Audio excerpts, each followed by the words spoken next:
Today we're in the sewing room and we're going to look at how to make piping. This is piping. It's made of a cord and it's binded again in a twine. It comes in different sizes. This is a 5mm, this is a 4mm here, and this is a 2mm. Each cord will have its own piping foot. They all come in different sizes. These are American sizes, so they come in 1/8 size. That there is 3/16 size, and this here is 1/4 size. And how I check is I put the piping inside. It's called a double piping foot. Okay, it's for making double piping. So I'm going to show you how to make single piping first, and then we'll make double piping. This is single piping. We put the piping inside the fabric and we close it over. We insert it inside the piping foot. So we're holding it, we're folding it, and then we'll run it through the machine. Watching the fingers. So I'll draw it through. And that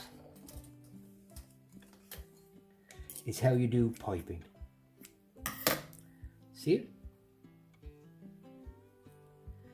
This is how we make double piping. We've got a double piping foot, and we'll get our piping and our fabric. We'll make one fold. Can you see? One fold. And then we'll put our second piping in, and then we'll make a second fold. I know it looks a bit confusing and hard, but if you watch carefully, you'll see how the double piping works. So we'll just get it started, and then we put in our piping.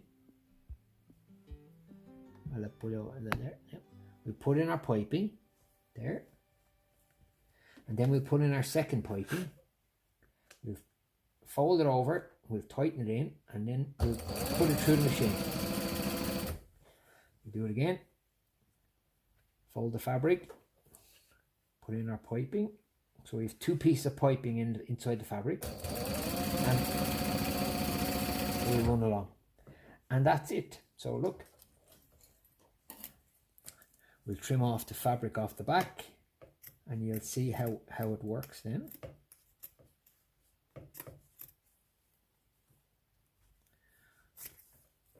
So that there is our double piping. That's how it's made.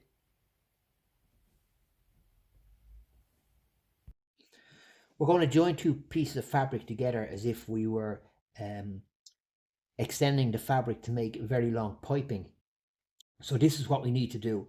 Basically what we're doing is we can't join it like that together like that, because you'll see the line and it won't look very good. Plus when you go over it with the machine, it'll be a big bump in the machine.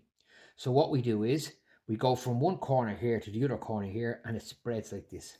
I'll put it in under the foot here, and we'll sew it across. We'll just back stitch so it locks in, and we'll back stitch so it locks in. We'll cut it off, and basically it sits like that. Now I'm using two pieces, different pieces of fabric, so you'll see exactly what I mean. So it sits like that. So then when we go to put our piping in, the piping will sit and you'll hardly see the joining in it. That's how we join fabric for piping.